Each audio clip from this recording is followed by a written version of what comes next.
Look at that. Yeah. So far, we're doing good. Gina Brillon is right around the corner. Testing the. We should be good. I think we're good sound wise. Let's find out, man. Let's see who's here. Let's have everybody let me know what's going on. Hi, Brenda. I'm glad you're here. Robin Greenberg, you guys are here. Thanks for chiming in. Everyone's all set. Thanks. Okay. Thanks for being here. I think we're good. I seem I'm pretty good. So good to see you. Good to see you, Brenda. Good for being here. Thanks for checking in, everyone. Once again, welcome to Lenny Schmidts Quarantine Comedy. Please let me know you guys can hear me. That is the most important part. I spent a lot of time trying to fix the audio to make sure it's all taken care of. So tell me, please tell me. You know, I can find out right now, I believe. Hold on. Look at that. Yeah, it's working, man. Audio's working. Everything's working. Woo-hoo-hoo. Woo-hoo-hoo. All right, man. I'm in pretty good shape. I'm very happy. How's it going, everyone? Good to be here. Thanks for trying. Thanks for coming to my show. Thanks for watching that. I appreciate it. For those of you that watched the show yesterday, that was with my good friends Josh Waitzman and Paulie V from Carnival. I'm sure that you guys enjoyed the show, and also you may have found out or saw that the show was moved to YouTube relatively quickly. That's how we're doing it now. We're live here on Facebook, and then after the show, I will edit the show and get it up on YouTube, which is something that we did. And also, we'll get a podcast up shortly after that. So the podcast I'm working on, I just need to work on the artwork, and then we're ready to go.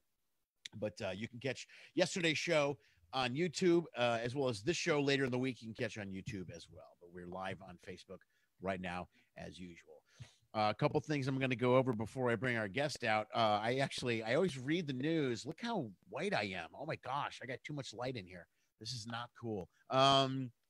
Anyway, I go through the news constantly to try to find good things to talk about. And I'll be honest with you, I found there's nothing on the news. This is a daily thing now that the news is just it's horrible, man. I don't know what to say. Let's start with, first I want to do this. A lot of times with the podcast up front, they'll mention their sponsors. So let's mention our sponsors real quick. I have none. I have no sponsors as of yet. So there you go. There's no sponsors for the show. So let's go. My sponsor is going to be myself. My new album is out this week. You can get on pre-sale. Secret Daddy. If you go to my website, go to my Facebook, or you go on any social media platform, iTunes, whatever it is, and you can catch my album there, Secret Daddy. It is my second album in 15 months. I'm very proud of it. Go on there. Throw some money down, buy the album. That's all I'm saying, man. Do that, and that's your only sponsor.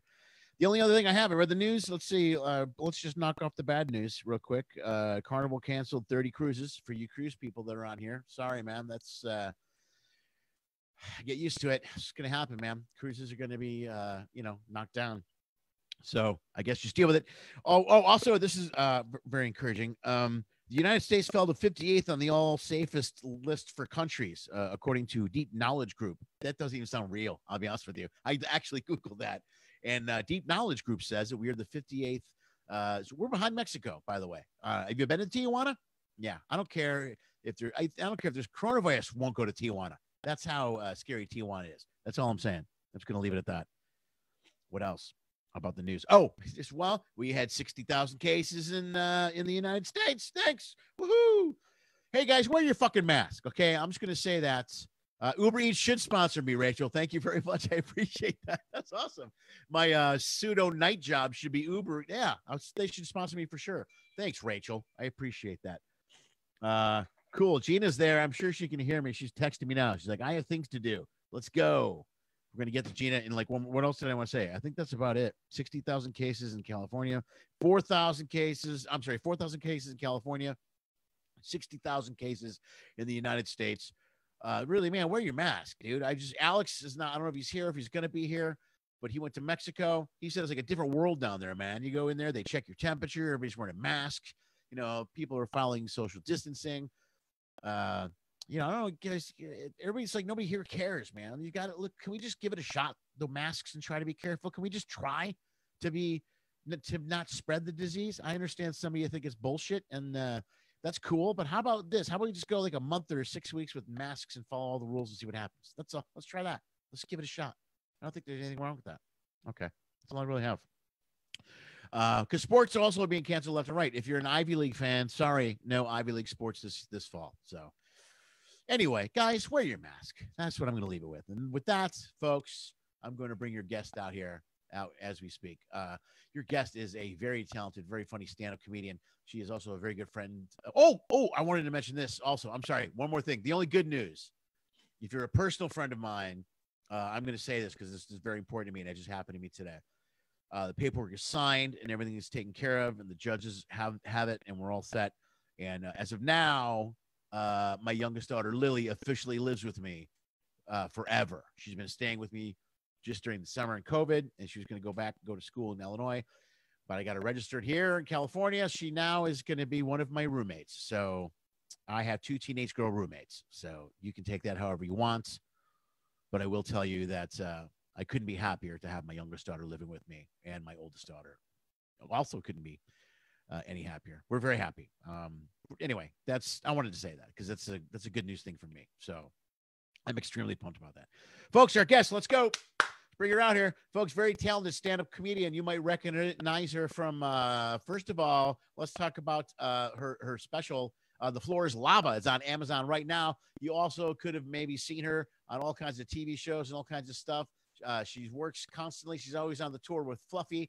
You might recognize her from the Connors. She was on last year. She got to be on the Connors. She was on Kevin Can Wait. She's a good friend of mine. I can't believe she agreed to do the show, so let's get her out here before she changes her mind. Give it up for the one and only, the very talented Gina Brillon is coming out right here.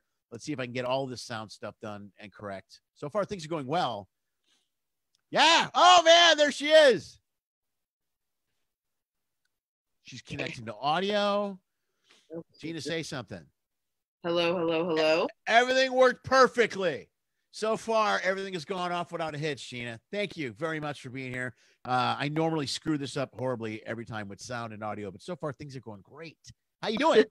I'm good. How are you? I'm good, man. What's going on? Tell me, are you in Cali, right? I'm in New York. Yeah, Ooh, I'm in New York. Well, you're better off than we are. We're a mess out here in California. I heard. Yeah. You guys are getting back on lockdown, huh? Yeah, it's great. Yeah, it's a lot of fun. Really enjoying that. Thanks. And you know what? Here's the thing, though. I got to be honest with you. I'm kind of pissed. Like nobody gives a shit. There's people out everywhere. Like I had to pick up a prescription today. I dropped Anna off at work, go to get a prescription. The 101 was locked down at 2:00. It took me like 45 minutes. And I'm looking around. People are walking around without a mask. I'm like, what the people? People really are making this so much worse. Like, even in New York, we're fighting with people to wear masks. And we're like, guys, we're trying to get past this. Yeah. And there's still a bunch of morons out there just not respecting the rules. Well, I'm really pissed because, the cruise ship thing is kind of a big part of what I do. And we're not welcome anywhere now, man. There's a couple of people that just came from Mexico, and they're like, it's a different world over there. People care. Yeah. They'll check your temperature before you come in. People forget, oops, you forgot to take my temperature. Oh, okay. People really give a shit, in other countries. Yeah. I mean, are they doing any cruise ship stuff? No, right? Right now, no, there's nothing going on. Everything is on CDC is locked down till the 15th of September, but the cruise industry, there's a worldwide cruise something said till September 30th. They locked everything down September 30th. Wow. So they're not taking ships anywhere. I know there's a small cruise line that's touring back in Germany, but it's a small ship. It holds 500 people, something like that. But here in Carnival today just canceled. They pushed back the new ship, the Mardi Gras, the Radiance, all this shit. They got rid of all those ships are gone. So they won't be back till next spring or next summer. So whatever. But that's gonna be like. I have no idea. I think the cruise ship industry is taking it more serious than anyone. I mean, Carnival voluntarily was like, you know what, we're going to wait an extra month just to make sure we're okay. They have to be extra careful because there's already so many issues with cruise ships. Specifically, Carnival's gotten in trouble before for stuff. I'm sure they're like, ooh.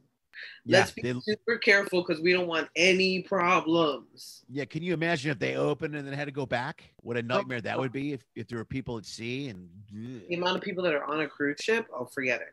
Yeah, no, it would be a nightmare. There's a lot of people. Wow, there's a lot of people here, man. Very cool. I got people that come in to watch the show. Every once in a while, I throw a shout out. Brenda Runyon was dying to see you. When I mentioned you were coming weeks ago, every single show, she's like, when is Gina going to be here? Like, for a reminder every day. I'm like, every day. I sent her a message. I'm like, just write this date down. Put it in your calendar. Stop asking me online so I don't feel like a knucklehead. Well, I'm here.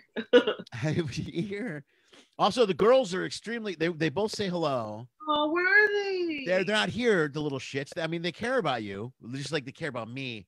But, you know, they're teenagers now. They literally have so many things to do besides. God, what is that like? I have to prepare for that now. How you doing? How you feeling? First of all, where are you at now? What's going on? I'm due next week. Whoa! I had no idea it was so close. For a second, I was like, "Watch her going to labor tonight before the show." Oh, right. Yeah, right. Like, where are you? Episode. This would be the best for my ratings or whatever. I'm like, dude, you want to see the episode where Gina went into labor on the internet?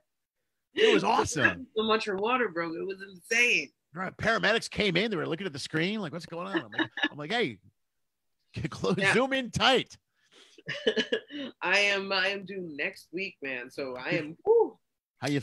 Congratulations again, because I know I told you personally, but man, I can't be happier for you. You are going to be a kick-ass mom.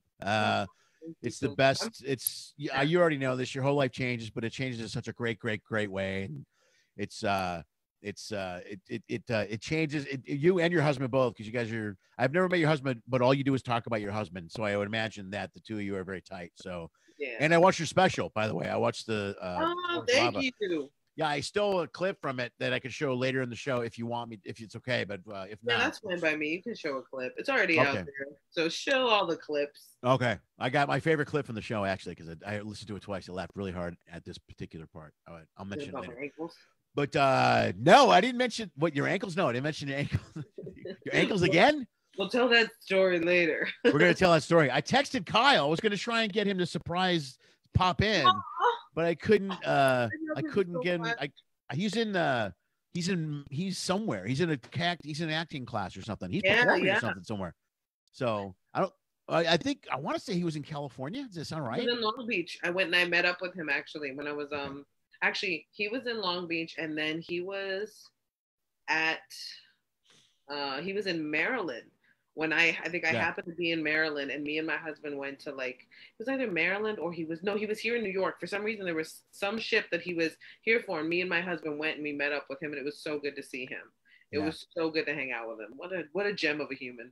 Yeah, he's a really, really great guy. He's I know he's a good guy because when my daughters remember somebody, like they run into people all the time and they're like, whatever, another comedian, another person, blah, blah, blah. But if my daughters ask about him all the time, then I'm like, oh, okay. That means they're a really good person. That always stands out to me. You know what I mean? Yeah. You'll notice that when you have, would you know if it's going to be a boy or a girl? Did you ask or find out? Boy. Yeah, I wanted to know. Oh, you did? Okay, good for you. I was like, I wanted to know. At first I was hoping for a girl, but as soon as I found out I was having a boy, and I kind of had a feeling I was having a boy, I was just like, because it's a woman thing. Sure. Yeah, I was like, I think guys don't know. Guys are you're just okay. Yeah. Okay. All right. And so they told me I was having a boy. I was like, all right, I'm good with that. Like, I wasn't super disappointed. I was just like, all right, I'm good with that. Plus, everybody tells me boys are a lot easier. Boys are easier, younger. That's what I heard, and I believe that completely. Because girls are smarter. Girls are most definitely smarter, most definitely mature faster, and you got to stay on top of them. They're quick. At 3 and 4, I noticed my girls were out maneuvering me, and I'm like, whoa, whoa. Okay. You know what I mean? They're just very clever. Boys are young boys are like, this sounds horrible. They're like little dumb animals. They just run around and eat food and wreck shit. That's what the boys do. That's what I've heard, that they're like little tornadoes that just run through your house and just mess stuff up, and you got to be prepared for that. I used to call them wombats, because if you ever hold a boy, like a 3-year-old boy, it's like they're strong too, because they're moving around and you're like, whoa, they're crazy. They're just nothing but energy. You better not even think about it. Yeah, he's going to tear you apart. It's going to be great. I can't wait. I can't wait for the material. That's the best part about having the kids, by the way. This is the hours and hours of material. You do material on your kids. Do they get mad? No, actually, they're very cool about it. Although they go, they like to see it. And I'll be honest with you, this sounds silly. I run it by them. Like, even when I was married, when I wrote a bit about my ex, I ran it by her. I would go, hey, I'm going to do this. What do you think? And if she had a problem with it, I would either try to rewrite it or whatever. And I've always been lucky because I never wrote anything mean or derogatory toward my wife at the time, or when she was my ex, or the kids. I don't make fun of the kids either. And so it's always been kind of usually I'm the butt of the joke, which is, you know, they did shit and I'm stupid. That's 90% of my act right there. You know what I mean? That's the best way to do it, because my biggest fear would be writing something that would like hurt my son's feelings. Like, my husband's super cool about everything I write about him. Like, the question I get all the time, or like comments, people will be like, yeah, keep talking about your husband like that. I'm like, yeah, he's cool with it. That's why he married me. We met before this, by the way. And so he's super cool about it. And I'm just wondering how it's going to be like with my son if he does something ridiculous and I write about it. Like, I don't know how sensitive he's going to be about it. So it'll be cool. You know what is cool? I've noticed there's stuff I wrote about my daughters years and years ago. Like, I do a joke about me dating and they don't let me. So they used to leave underwear in my car, like little girl underwear in my car. I go, when I was single and I got divorced, they wouldn't want me to date, so they would leave stuff in my car, like, you know. So, and now the girls are like, Dad, you have to establish, when you tell the joke, you have to establish that we were little girls at the time. You have to do that. You can't do that after the material that I'm 19 because it's disgusting. And I'm like, that's a really good point. Thank you very much. I mean, there's a lot of stuff they've actually gotten me, and they've rewritten some jokes for me. They'll like, Dad, no one goes to Burger King. I'm like, oh, okay, I'll write that down. You know what I mean? All right. Where do they go? Yeah, well, Chipotle apparently is what she told me, and so I changed the joke to Chipotle. And the first time it worked, it killed, and she was there. It was on a ship, and I looked at her, and she was just all smug, you know, like, yeah, right. She's right. But what are you, a new manager now? Yeah, but I don't care if it works. You know what I mean? I'm like, if it helps the act, I don't care who you are. That's all right. If it made it better, then I'm good with it. Absolutely. Yeah, you're gonna love it. Now it's gonna be great, man. It's gonna be. So, how you feeling though? How was the pregnancy? Was it good? The pregnancy was dope, honestly. Like, it was. I mean, that sounds so bad because so many women probably hate hearing me say that. It's been amazing being pregnant. Like, I don't know what these hoes are complaining about. Like, it has been so amazing being pregnant. Like, no morning sickness, no complications. This trimester, my last trimester, has probably physically been the hardest on me, where my back is hurting and I'm in a lot more pain. But other than that, like, and even that, I know I was kind of prepared for that beforehand, where I was told that the last trimester is going to be the most exhausting. So I was already mentally prepared for like, oh, okay, I'm going to be in a lot more pain. I'm going to be a lot more tired. So because I prepared for that, now it's not even that bad. It's just like, all right, I'll have to be ready. Yeah. I say, yeah, nod like I know what I'm talking about. Because I have no. Like, yeah, when I went through it, and I'm like, nah, that's one of us. Guys go through it on a different level. They still go through it, but it's, you know, maybe I should stop talking. I should probably stop talking. No, I think that's true. I don't think like guys get enough credit for what they also go through during pregnancy, because it's a lot to deal with somebody who's going through so much physically and hormonally, and be that person that can't really do anything. Like, you can't fix it. Like, especially if she has a terrible pregnancy, like, all you can do is like hold her hair back when she's throwing up, or like bring her some stuff for nausea. Like, it must feel so helpless. Yeah, exactly. It's helpless. It must feel so helpless. Well, I always equate it to, now I notice it with my daughters, because they're teenagers, and they'll go through things as they're growing up, and they'll go through painful things as a teenager, like boy stuff or whatever. And I can't do anything, dude. All I can do is just be there and go, you know what I mean? There's nothing. You're totally helpless. So it's That's the same. Be tough too. Like, as a man, like watching your daughters get their heart broken by guys, and knowing that at some point you probably were that guy to some girl. Yeah. Like, and knowing it's probably gonna happen again too, because they're so young, and you're like, you kind of hope they get through it. You know what I mean? You're just like, oh, all right, I hope you get through it. And all you can do is just tell. You can't. Plus, you got to fight off that stupid guy skill, which is to solve shit. You know, you want to be like, well, here's what you need to do. There's, you know, she's a 16-year-old girl. She doesn't need anything except for. She needs to feel what she's feeling and then let it pass. And then like she'll get through it on her own. But I think all you can do is probably as the man in her life is just be there for her. You know what I mean? But even that's hard. Yeah. No, that's all you can do. Because I would want to strangle someone. I don't know how you would. I wouldn't want to hurt someone that hurt my kid. There have been times, I almost, when my daughters were really young, I snapped at a kid once. It was at a big Christmas party. We showed up, and Anna was young. She was only like 3 or 4. And we walked in. It was a big, you know, the kid table. So Anna walks up all happy. She's like, hi. You know, no one says hi. And I look at this kid and I go, hey, she said hi. And my ex grabs me. He's like, you need to step away from that table. I'm like, oh, all right, my bad. I'm sorry. I apologize. You're like, you want to take this outside, kid? Yeah. I go, hey, you, I don't care who your dad is. Let's go right now. I'll take you and your dad and your brothers. Let's go. All of you out the door. Such an honorable dad thing to do, though. Yeah, I felt it's hard now. It's funny now. I mean, it's like, it's hard. So you just try to be, it's weird. I like when they get older and you start to see them as people, because now, especially now, man, Anna and I are talking about so much just political stuff and Black Lives Matter. And we're watching the news, and we went to a protest, and she's very hardcore.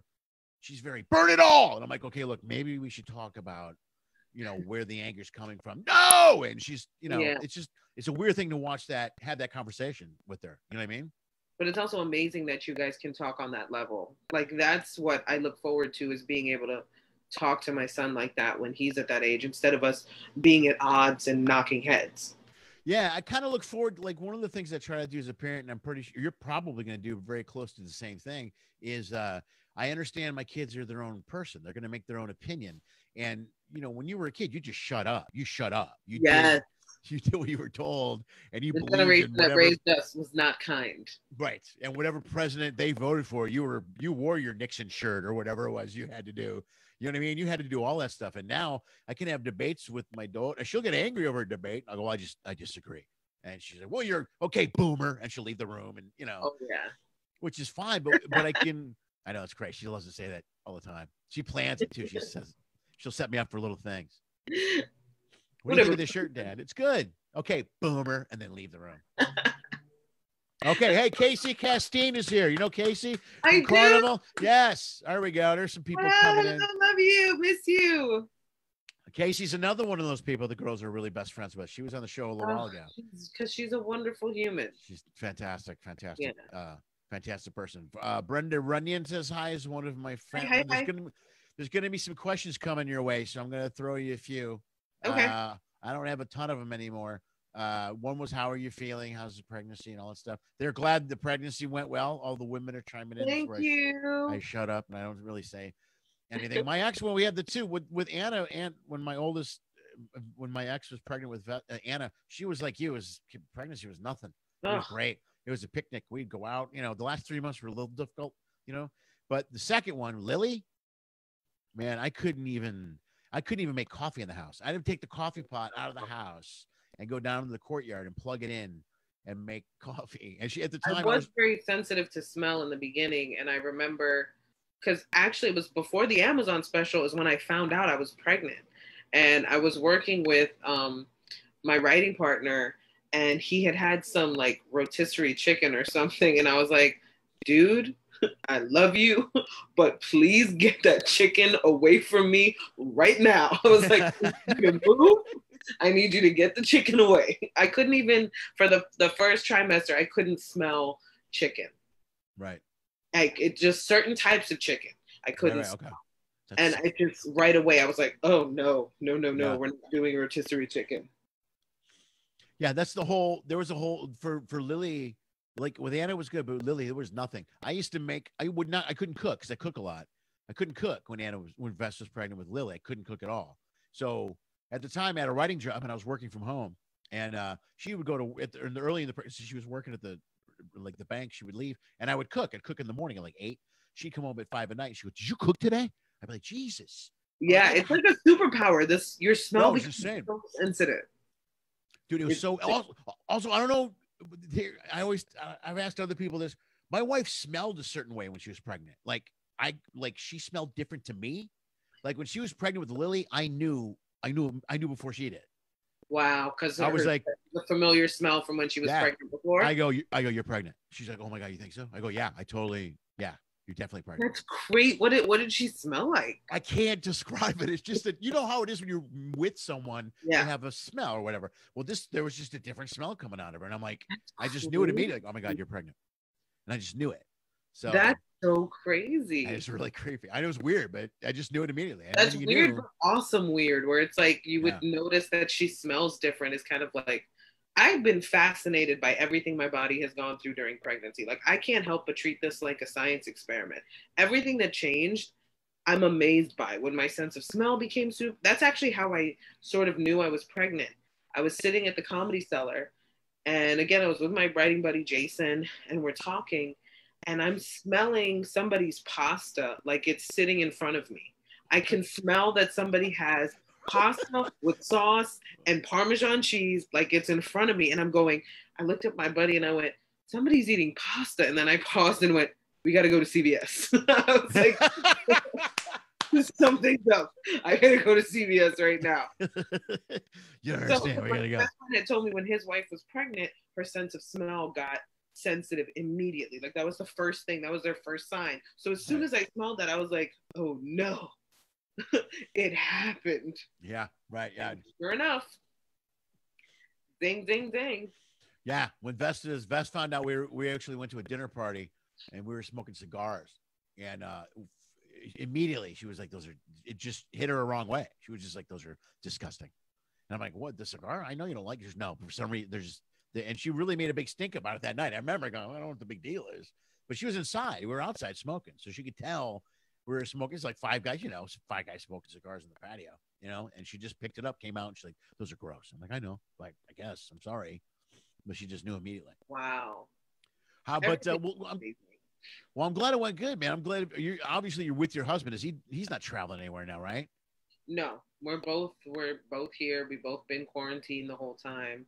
Yeah. He's had a gig. He had a gig or two that was just like, come and play outside for people that are 6 feet apart. Like, he's a musician. So like, yeah. Those shows, I mean, it's weird to have a performance. I did a performance outside. I did a show in the back of a barber shop. That was amazing to do, only because it was the first time I was performing in front of an actual audience, which was amazing. But it was also weird. It's like, the audience is wearing masks. They have to wear masks the whole time. And it's just kind of an awkward setting for comedy. So I hope eventually at some point we can return to some sort of normality and just have people in comedy clubs laughing. Yeah, I know Chicago clubs are opening this week. I know the guys at the Zannies and stuff are opening up. One of them opened last week. Rosemont's opening this week, I think.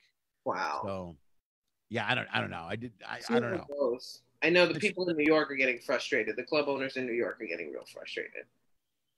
Well, like I mentioned before, I was checking the news too. Another thing on the news today is the tremendous amount of places that are closing or filing bankruptcy, man. I mean, I think about when I drive up and down Ventura Boulevard, I'm always thinking about these small businesses. I'm like, how horrible would it be? You spent your whole life and you're like 50 something, 60, and you're like, hey, let's run a sandwich shop. Let's just retire and live in Studio City and blah, blah, blah. And suddenly this happens and you're crushed. Yeah.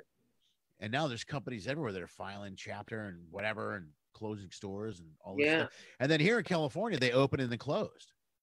We opened for 2 weeks. Yeah, they opened up everything, the restaurants and stuff, and then they closed it all again. But like I said, nobody cares. Anna, my daughter, we're driving up and around, and I said something, or I go, aren't they supposed to be closed right now? And she's like, yeah, no one cares, Dad. I mean, well, the governor said they were supposed to be closed. Yeah, it's like, no, this is the law. They have to be closed. Yeah, I don't understand why they're just doing it. Also, the thing that cracks me up the most about is how many places found outdoor seating like that. That's got to be happening in New York like crazy. You know what I mean? Everywhere. Yeah. Like every little dump sandwich shop suddenly has a dining room at the curb. You know what I mean?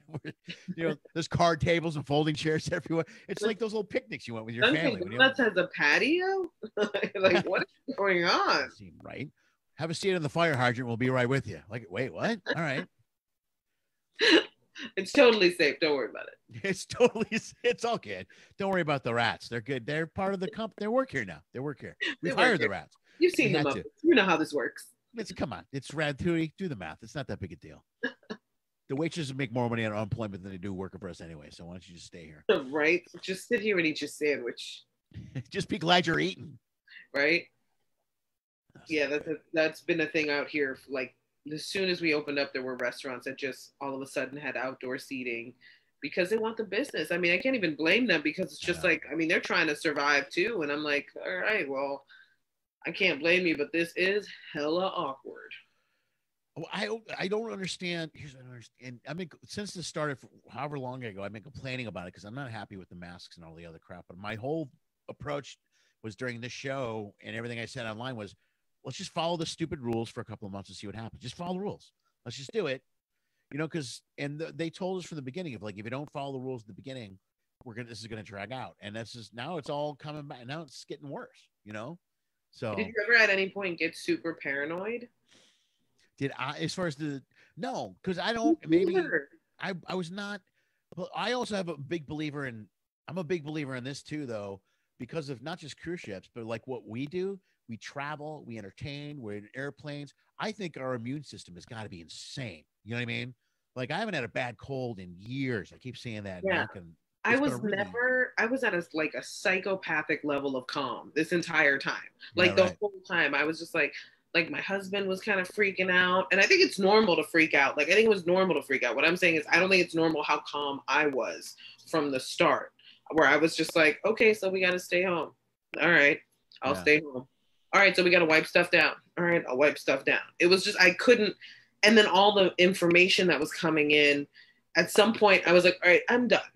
I'm done with all of these mixed things that you're telling us. Wear this, don't wear this, do this, don't do this. And I was just tired of, I was like, we don't know enough about this thing yet.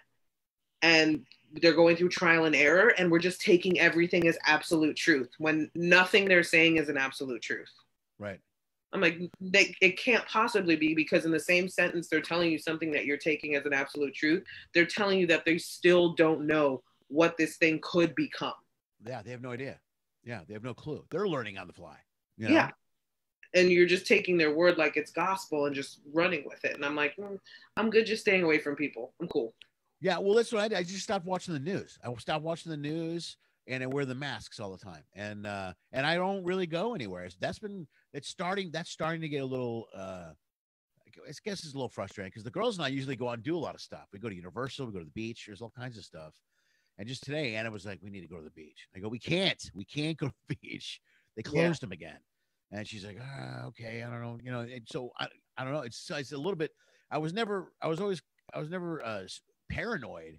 I'm starting to worry about the future, though, job wise, career wise. I'm like, well, okay, if shifts don't come back, that's one thing. But if clubs don't come back for a year, I'm like, okay, wait a second. And now where exactly are we all supposed to work? I don't know what we're going to do. I mean, it's the whole reason I do this show, was that everybody can kind of talk about what they're trying to figure out. Yeah, because not all of us can do or want to do corporates or colleges, or if there's no clubs, like what is our option for work? Right. Right. As far as stand-up and stuff goes. And then when it comes to production and TV shows, that's a whole different animal. That's going to be a nightmare for them. I mean, that's going to be a nightmare. Now, the one thing I've always thought whenever I worked on a TV show was they do not need this many people here right now. Like every show, the bigger show, the more the people. ER. I'm like, why are there 500 people here for one scene in a room? I don't get it. It doesn't make it. You know what I mean? Feels uncomfortable already. But even before the pandemic, it was like, this feels gross and uncomfortable. Why are there so many people in this tiny space? Yeah. Why do I have 3 makeup people? I don't need 3 makeup people. There's no reason for me to have. That's insane. One touches up, the other one checks, and I'm like, all I really need is like maybe one guy to check all of us. Maybe one really good makeup person. Yeah, well, like one great. Well, you know what the biggest problem with this is going to be, and this is what I always think about. It's going to be the unions, man. It's because all of these production shows, those people are there because the unions fought to get jobs and all this stuff. I mean, this is going to change everything, and the unions are going to have to step back and go, all right, we need to step back and rearrange how we handle some of this stuff. Because you no longer need 5 sound guys. Maybe you need 2. Because look at how many people are doing home production. Even this is like a simple Zoom thing on the internet. But other people I know are doing more elaborate shoots. And I just shot a short film. We had 4 people on the set. That came out. It looks great. You're like, oh, that looks fantastic. You don't need 75 people to shoot this. Maybe that's the thing that will change, which will be both good and unfortunate, because it means less jobs for people in production. But it also means that we're a little bit safer in terms of interaction with other people after this pandemic. Right. And it works. I've thought that point as well. And I thought it not just from the work standpoint, but like even from, and this is pissing me off now, the planes and these amusement parks, and even cruise ships to some level. Maybe you don't need to cram 5,000 people on a ship. Maybe you don't need to cram a plane. Maybe Disneyland doesn't need to be at capacity. Maybe there was an airline that was like, what was it? Was it American Airlines or something like that that said they were going to start booking their flights, like fully booking their flights? Delta, the guy from Delta, he actually said word for word, he goes, if we take away the middle seats, who cares? You're not 6 feet away from the guy in the aisle. You're not 6 feet away from the guy in front of you. So if people are going to fly, they know what to expect. And I'm reading this going, what the you don't even make an effort to try to. No, you're not even going to make an effort. No, you're not going to make an effort. But maybe they're going to have to, though. I mean, I don't know, because like I said, maybe this is the thing that teaches us all that maybe there's no reason to cram. But then what will happen if they do make an effort, or they did get rid of the middle seat, or they do space the seats out more? They're just going to jack up the prices. That's what's going to happen. The prices of seats will go up enormously. Yeah, because the CEOs and stuff, they still make their money in bonuses. Yeah. My big thing has always been, why not take away the bonus for the seat? Why does he need this bonus? You know what I mean? Why? Everybody's got to fly. It's not like you're providing something that people are like, holy shit, flying? That's amazing. Everyone's got to do it. We're used to this at this point. We've been down this road. Yeah. You and I could run an airline. Just space them out. Okay, cool. Give them cookies. Let's go. Take off. Everybody's going to LA to Chicago. Make sure everybody has a hand sanitizer at their station, their seating station. Yeah. Act like human beings. I know. I don't know. It's changing everywhere else in the world right now. I think it's going to change hard here in a few months, because this thing is getting ridiculous now. There's numbers, 60,000 cases here in the U.S. yesterday. It's insane, and I'm like you. I'll just ride it out. I'll just be home, ride it out, and see what happens. I go out. I do Uber Eats at night now because I got to make money somewhere. So I'm throwing, I'm saving. Well, yeah. And people are ordering Uber Eats like a motherfucker. Like they're just ordering it. I know, because I'm one of those people. Yeah. I am keeping Uber Eats people very employed. Yeah, I don't believe. Yeah, well, they do, and people are doing, and it is constantly busy. Like I did it years ago before, like Antro, when it came out, and I was getting an order here, order there. But I'll do it now. I mean, I'm all night long. I'm slammed and busy all night. Everybody's ordering food. Yeah. Especially now when they close things down again. Yeah, because nobody really wants to be. I mean, we've gone to the supermarket and picked up stuff, and I'll cook most nights. In the beginning, though, it was we were just ordering food constantly. Right. We weren't prepared for it. We didn't know what to do. So I was like, we don't even have groceries.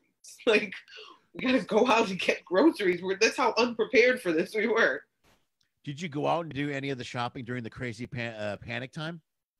Well, when I found out, when everything sort of hit the fan and everything went crazy in New York, I was in Vermont at the Vermont Comedy Club, and I had done my first night of shows, and I said to them, and it was such a great place, and now I think that's one of the places that may have some kind of hardships getting back together, because it was a smaller club. Smaller clubs, yeah.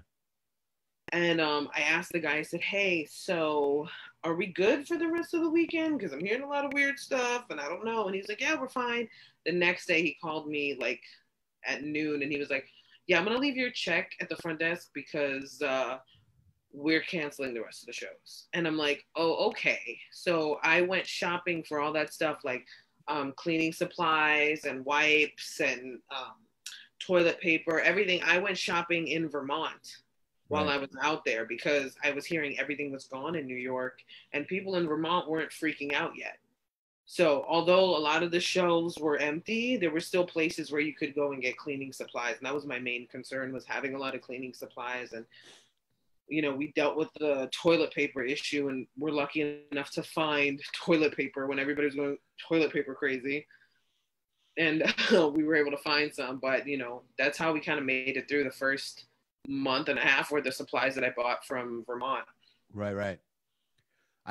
When it first happened, I was on a ship, and they sent us home, and my brother always picks me up from the airport. It's like March 16th, and he took me to the Ralph's right by LAX there. That there's a Ralph's right around the corner. He's like, dude, I'm trying to get some water. I go, all right, let's go. And I went in there, and man, it was like Lord of the Flies in there. There were people running, people stuff on their head, people hyperventilating, yelling, screaming. And this is my first introduction to what was going on because I was on a ship just hearing, oh, I hear it's pretty shitty, you know? So I looked at my brother and I go, dude, because he couldn't find it. This is classic LA suffering, by the way. Let me just clarify this. We go to the water aisle and there's water there, right? Mm-hmm. But he wants Crystal Geyser certain bottle water. So we're walking through it and everybody's panicking. And my brother, I look at him and go, dude, I go, there's water right here. He goes, not the right water. I go, well then the problem is you then. There's water. You can't be. And he looks at me. I thought he was going to kill me. I thought he was going to stab me. He looks at me. He's like, hey, you haven't been here. You don't know what it's like. And then he runs and starts looking for the water. I'm like, okay, all right. So I grab like an 8-pack of that water and walk out to the car. But I never saw anything like it. And for weeks after that, the toilet paper thing, I'll still to this day don't understand how we ran out. And I can almost understand running out, but continued to be out for like a month. I'm like, why is that happening? That was like a trick. Yeah, that was insane because there was nowhere to find toilet paper. There was nowhere. And when it came in, it went just as fast. That was the thing. I didn't understand. We would go to Costco and they'd open up and go, we have toilet paper. And we were the first people in, and 20 minutes in, they go, we're out. I go, how big of an order did you get? I'm watching people leave. They didn't walk out of here with a truck full of toilet paper. Yeah. What's going on? It was insane how many things, like they're limiting people even now in New York. If you go to Costco in New York, they limit you to like 2 packs of toilet paper. If you're getting those big packs, that's all you can get is 2 packs because people were buying 4 or 5 packs of toilet paper. You know what they did out here? They stopped taking returns on toilet paper because people were coming in, and I know. Well, I know that sounds horrible, Sure. but people were buying tons of toilet paper and soap or sanitizer, and then bringing it back after a month, going, I don't really need 2 cases of sanitizer. And Costco was like, yeah, we know, we told you that when you bought it, and they put a big sign up, said we're not taking these things, and they have a list of toilet paper, wipes, all the basic shit that they ran out of. You bought it in bulk. Now you can live with it in bulk. Yeah, exactly. Thank you. So. Shut up. Or you stand out in the parking lot and sell it, you jerk. You possibly do that. Hey, my agent's here. Steve Smith is here. Hi, Steve, agent. He's continuing to make 10% of nothing right now. He's very happy. He's doing very well. So I'm going to show a clip right now. Let's do this, man. Let's show a clip from the special. Bam. I obviously, how much is this your second special in a year? Did I see that correctly when I was reading okay. Nice job, man. That's great. Thank you. Yeah, I just did my second album in 15 months, but it's 2 specials in a year. It's pretty good turnover, man. Second album, man. That's still like, I mean, your album is out on Spotify, Pandora. It's everywhere now. It's through 800 Pound Gorilla. So no, it's on Spotify. It's on iTunes. I heard that they're great. 800 Pound Gorilla. I got to be honest with you. They probably saved my life during this shutdown. I'm not kidding you. Because here's what I noticed. I can't remember. Is the floor's lava? Is it clean? Is it clean or work safe friendly, or you know what I mean? Like album material. I mean, there's maybe the most part it is, right? Moment, but it's clean. There's both the albums I did are clean. Okay. You know what I mean? So and that's the thing when 800 Pound Gorilla came to me, they're like, we'll do this, and they go, you can do whatever you want to do. We're totally fine with that. They go, however, it's just I'm just letting you know if you go clean, it tends to stream better. Yeah. And I'm like, oh, okay, that sounds great. Let's go for that. So the reason that I've been doing so well with it is that they're both clean albums. That's amazing. So I was pretty happy with that because pays to work clean, people. It pays to work clean. Man, I never believed that when I was a kid. I thought it was stupid. Yeah. And then when I got older, I didn't realize the value of how important it was. And now it just makes so much sense, man. It makes complete sense. It's so much easier to make a transition to doing an album or to doing TV when you've already gotten used to working clean. Right. And here's the thing I noticed especially about your special. Hang on, I'm pausing. I'm not good technical wise. This is why I asked you if your album is clean. I don't want it to sound right.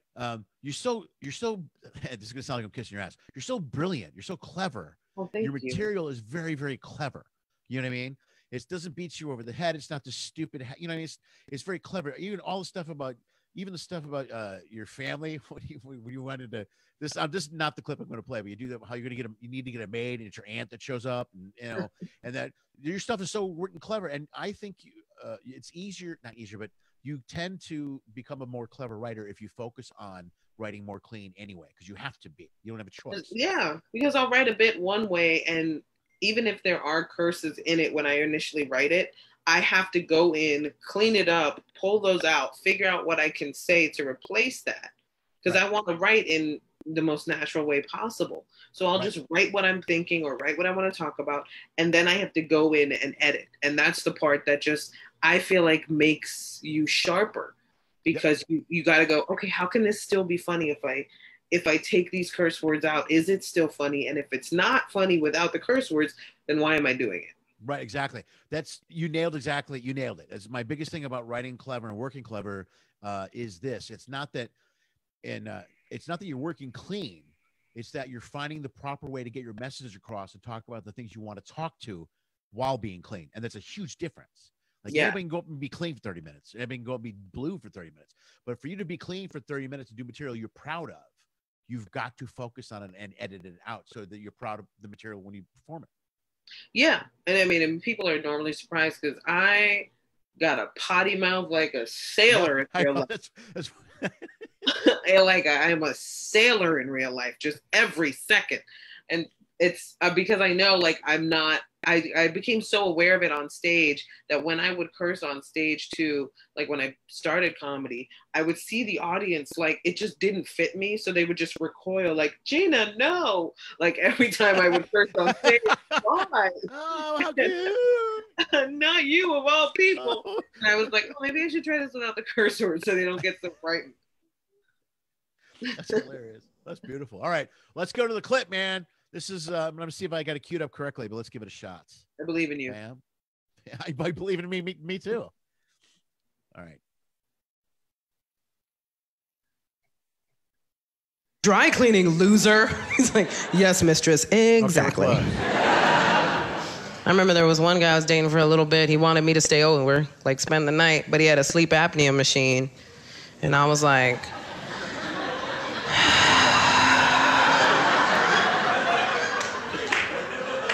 how are you gonna make a move? You cannot Darth Vader your way into my pants. I can't, like, I will be your baby father. No, you won't, boo-boo. No, you won't. Thank God I met my husband. I met my husband at a time in my singlehood where I was fully ready to be a hoe. Let me explain.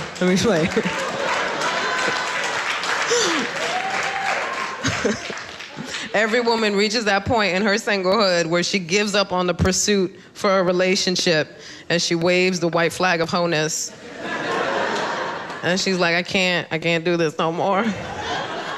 And I was getting ready to work on a cruise ship. I met my husband on a cruise ship, so he's 90. I'm trying to get that paper. Is the video playing? I was getting ready to do comedy on this cruise ship, and I got on that ship with hoe in my heart. And then the first day on that ship, I see the most handsome man I've ever seen in my life, and I had a crush on him instantly. And I was like, no!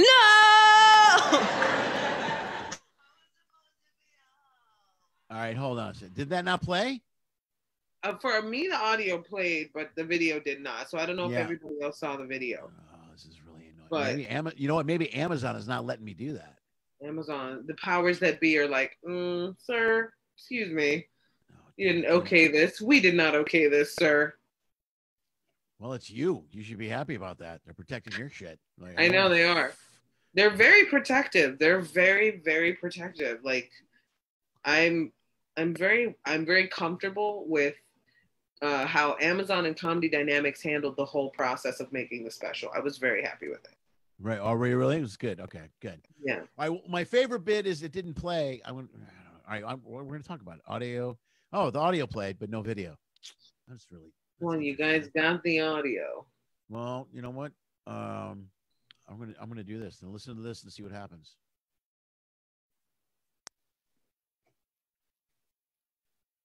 All right, I'm not going through this again. We're not doing this. Yeah, I'm technologically, I'm the bomb. I've never even attempted a screen share, so kudos to you. Yeah, whatever. Whatever. Okay. Anyway, my favorite bit is right after that, which is the one that you cyber stalk your husband and have to try to remember not to drop truth at the first time you meet the family. I stalked him and I looked up his whole family.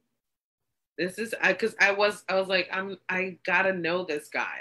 I was at a psycho level of distrust with relationships in general. And I was like, I am going to find out this man's full name and I'm going to go on his Facebook page and I am going to find who's related to him and I'm going to see his family. Sure enough, I did.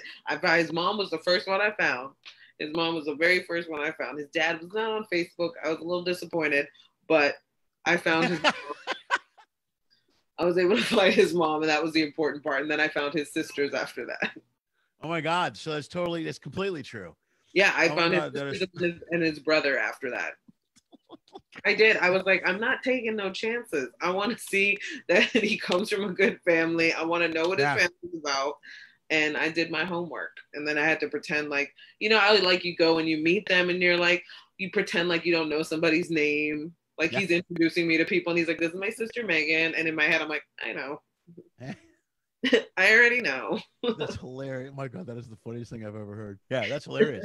I love that. That's totally serious. I think that's great. And you got to do that. I guess you got to do that because especially if you're in that state of mind where you were ready to just give up on looking for somebody. And then you find, and then you run into somebody and you're like, all right, look, if I'm going to go back into this, it's just, this better be right. Do this. I'm not going to piss in 6 weeks. I'm not going to be pissed again.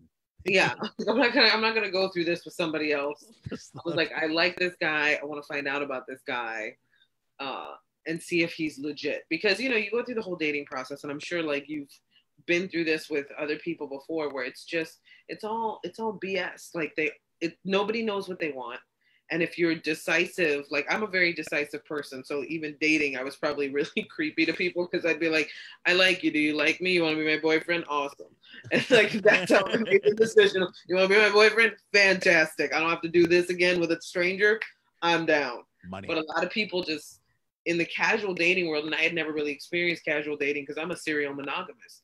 So I went from like a 5-year to a 3-year to a 7-year and then to bam, single. There was Okay. Very little single time in between. So I was reckless as a single person. Like I had no idea what I was doing. I made a ton of bad choices. I got played a ton of times and I hurt feelings. Feelings were hurt. My feelings were hurt. I hurt feelings. All of that happened in that time period. And when I was getting on that ship, I was just so done with all of that. I'm like, you know what? Maybe I should be as careless about this as everybody else and just hoe it up. I was like, this is the perfect opportunity. I'm getting on a ship. I hear everybody go on ships. I'm going to hoe it up. And I was hoe blocked. I was divinely hoe blocked. That's the best though. So you always find what you're looking for when you're not looking for it though. That's the whole. Yeah, exactly. It was literally the first day. And I was like, I already have a crush on someone. Now you're so angry at yourself. Like, son of a bitch. Wasn't supposed to have a crush on you already. Ridiculous. Plus, we're on a ship, so I can't walk away from you. Yeah, I'm gonna see you. And we shared a venue. It was a Norwegian ship, so their comedy club is also the music venue for dueling pianos. And he was. Oh, that's right. He was a howl guy. That's right. Yeah. Okay. All right. That's the. And so, like, I was like, I'm gonna see this guy. And I would see him, and he wouldn't even flirt with me, and I was like, all deflated because I was like, he doesn't even like me. He doesn't even like me back. And I was like, okay, I had accepted it. I was like, he doesn't like me back.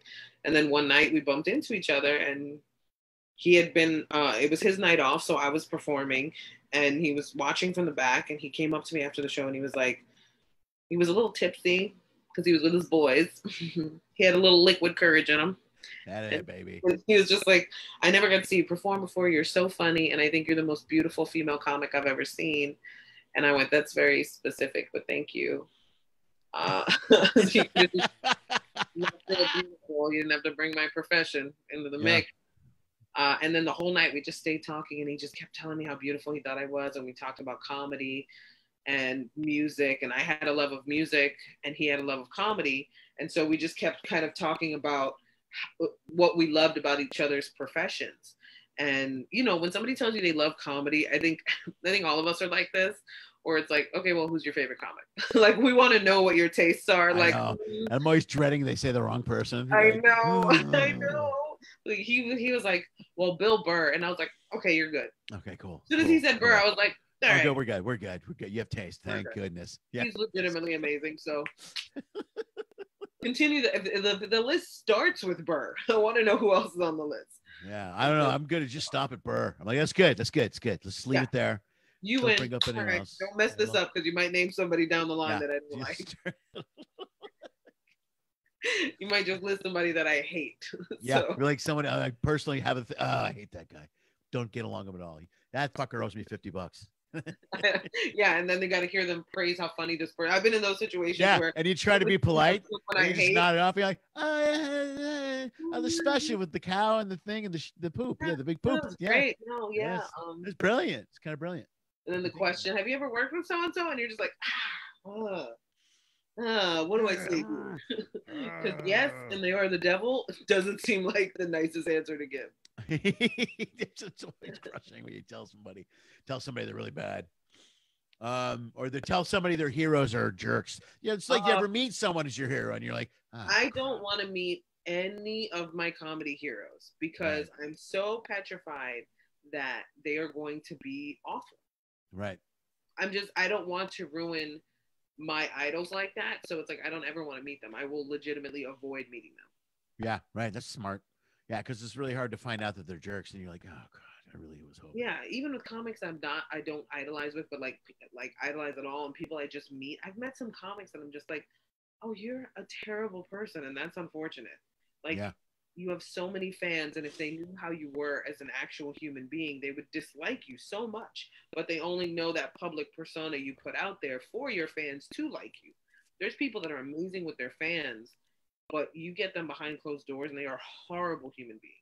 Right. Well, there's also people who treat their fans like crap, and I've seen that, and that's more uncomfortable than anything. That is so uncomfortable. And I'm like, I don't want to be naive about this, but shouldn't you be kind of grateful that you have fans that support you and pay for your product? And you know, and, I mean, I get, especially some fans can push it a little bit far.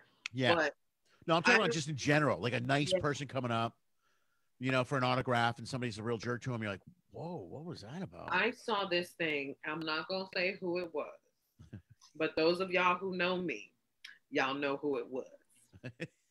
I was out one night with a group of comics, and this older gentleman comes up to the comic that I'm sitting with, and it's like, oh my God, I'm such a big fan of yours. Can I please get a picture with you? This comic looks over, and her manager was sitting right next to her. So she looks over at her manager, and they do this thing, and they give each other like the look of like, ugh, right? And I'm sitting there, and I am already infuriated, because I know the courage it takes for a fan to walk up to somebody that to them is like so famous, and they just can't believe they're getting to meet them. They probably spent 20 minutes getting the courage up to walk over there. Yeah. You know what I mean? And I've seen this on multiple occasions with different people, both male and female comics, that act like this when fans ask for pictures. And she gets up, she takes the picture. Mind you, her manager took the picture, didn't even get up, stayed seated. Right. Just took the picture from the worst angle possible. Like down below. Yeah, like could not have given less of a crap about how this picture came out. Right. So the guy looks at the picture and is like, oh, your eyes are closed. Maybe we should do another one. And she turns to him, the comic turns to him and goes, no, you should be happy with what you got. Ooh. And I had to excuse myself, because I'm like, I can't be around this without eventually telling you off at some point. Yeah. About how rude you just were to somebody. Cause like, and there was like a famous basketball guy that my friend was like a fan of, and he was too nervous to go up to him once. And that basketball guy reacted like the same way to my friend. And all I like, he reacted that way to me as if I was a big fan. I was like, oh, I know you are, dude. Like, yeah, right. I don't follow basketball. Keep your attitude for someone else. I'm just, save your attitude for an actual fan, because you're just some goofy looking tall guy. That's it. And you get that attitude from somebody and you're like, ugh. But I can't imagine getting that attitude and being a fan of someone and just them being awful to you. Yeah. Like, it breaks my heart to see that. I'm like, oh, I would never. Anybody who even remotely recognizes me, I'm so thankful for it. Yeah. That I'm like, I'll give you all the pictures you want. Let's do a photo shoot. Yeah. I'll do a video for your kid. What do you want? You got a short script. What do you want? You got some lines? Give me a script. Let's go. Do it. Who's got a birthday coming up? Anybody want to shout out? Like, it's just, I'm so thankful. Yeah. And action, Bill, my good friend Bill. Big hug. It's the best thing in the world. So when I see people react like that to their fans, it really gets under my skin. Yeah, that's really uncomfortable, man. That sucks. Yeah. Yeah, I don't have a worse story than that. I was going to try and I don't have any bad stories. I've met a lot of celebrities or a lot of athletes, Yeah. But and most of those guys have been cool. Very, very few people. I try to stay away from meeting people for the same reasons. Yeah. I also don't like to just bother people too. Like if I bump into, I used to work at a restaurant in LA, and there was a place where we had obviously a lot of people come in LA, just like New York, same thing. So our thing was we didn't let a lot of people come in, or we didn't let a lot of people approach the celebrities. Don't do autographs, don't do any of that stuff or whatever. And so I would purposely stay away from people because I don't want to bother him. I'm like, just leave him alone. He's eating dinner. You know what I mean? Or leave him alone. He's doing whatever. But I have heard stories of people that are jerks, and then I meet them and they're not. And I'm like, see, sometimes it's not a perception thing, but sometimes it's a bad day thing. Yeah, you can you can get somebody on the wrong day. Like the thing with me is if I've heard several stories about you being a horrible person, then I start to doubt that it was just a bad day. Then I started to be like, all right, well, I've heard from several reputable sources that you, my friend, are douchey. And so I believe you are, in fact, a huge douchebag. Yeah, I'm going to go with the research on this one. Yeah, then there's people that I've heard that about and I met that were absolutely lovely to me, but were terrible to somebody else. And I feel so bad because I'll be like, well, that person's my friend and you were terrible to my friend. And then there is the opposite where like I will meet somebody and I'm like, oh no, you're just as awful as I've heard. The rumors are true. You're terrible. And it's like, I wish more people would see those people because a lot of them are wildly successful because they know how to wear that mask of being an amazing person to their fans. Like they are smart with how they treat their fans because if it ever got out that they were terrible human beings, it would never be from their fans. Right. And then they'd have an army of people defending them. You hear stories of people all the time, the celebrity that are hard to work with in LA. And you hear all these stories about, I'm not going to name anybody, but you know what? There's people that have come to the staff and they're like, oh, she is not a pleasant person to deal with. Oh, yeah. I've heard horror stories about people where it's like, maybe it's true. Maybe there are some people, I've seen some people overreact on sets. I've seen some people be monsters on sets. Yeah. For the most part, everybody's pretty cool. So you have that one person that's like, why is this bad apple allowed? Like, why did you book this person knowing that they're a terrible person? And it's usually based on their popularity. It's usually based on their fan base. Those are usually the people to me that are the smartest with their fans. Those are the people I'm talking about that know how to make their fans believe that they're good people. Right.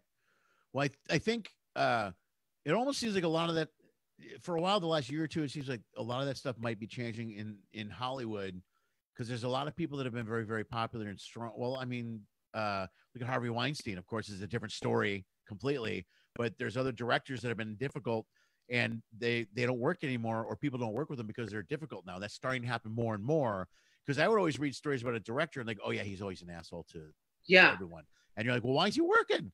I go, there's a million directors in this town. Why did anybody want to work with him? Why do big stars agree to do his movies? Like, why? Even if the man's a genius, like if you don't know how to treat people, why would you want to be in that environment? Yeah, well, you know what? I think what it's like this. You know, this business is now. It's more about it's all about followers and likes and internet stuff. So, I mean, that's how a lot of these. There's a couple of kids. My daughter's bringing it up all the time. Obviously, Anna and Lily are completely in touch with all the YouTubers. influencers and all that. And there's a couple of girls that just got in the new Spider-Man movie that have, and they've never done anything, but they've got 9 million followers or whatever. Yeah. And Anna's like, why does she get to be? And I go, well, she has 9 million followers. That's exactly why.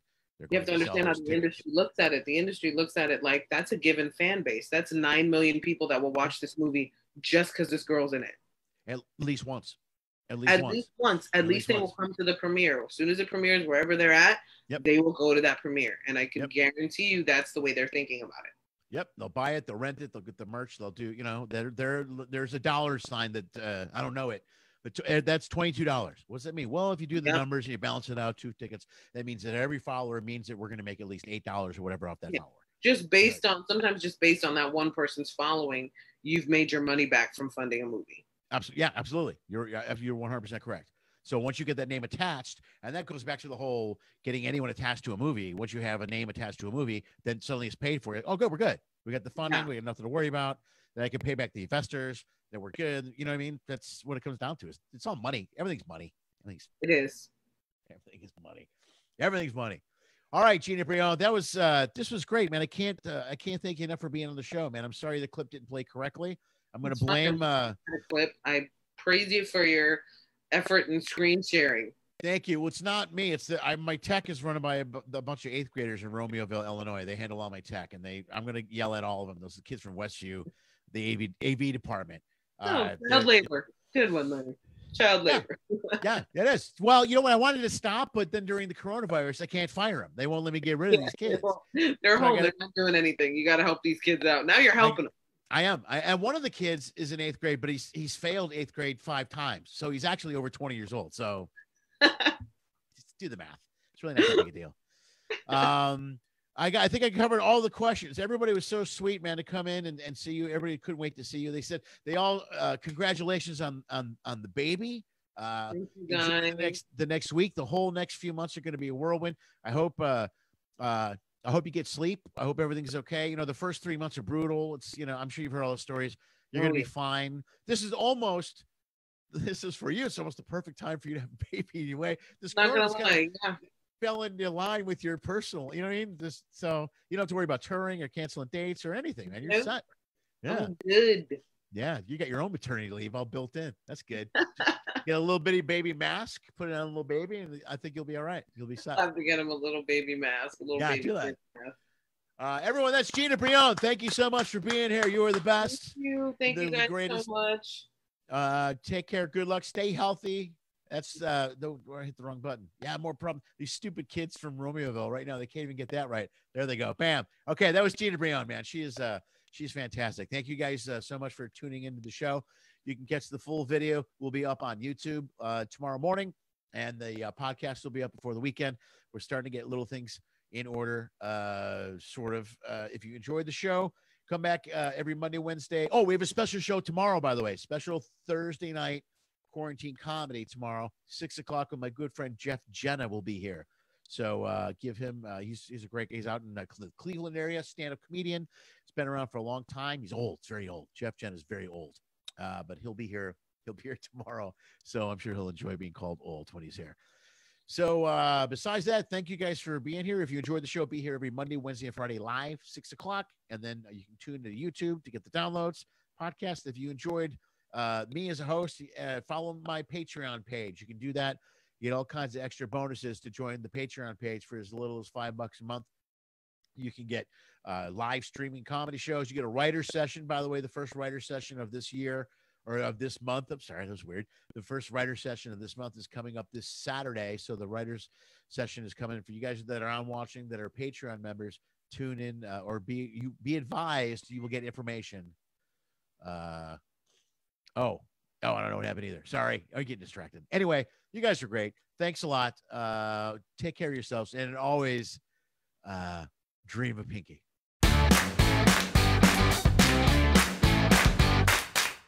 Lenny Schmidts Quarantine Comedy is hosted and produced by, Lenny Schmidt, duh.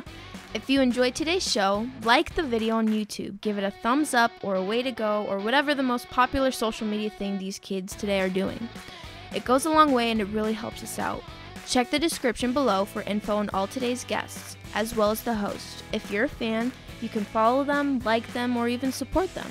Go to their site or page and hit their Venmo, PayPal, buy a shirt, an album, a download. Anything you will spend will literally help save the arts. Quarantine Comedy airs on Facebook Live every Monday, Wednesday, and Friday at 6 p.m. Pacific Time. Each show is recorded, then uploaded to YouTube and released as a podcast the very next day. Also at 6 p.m. Pacific Time. Everything's 6 p.m.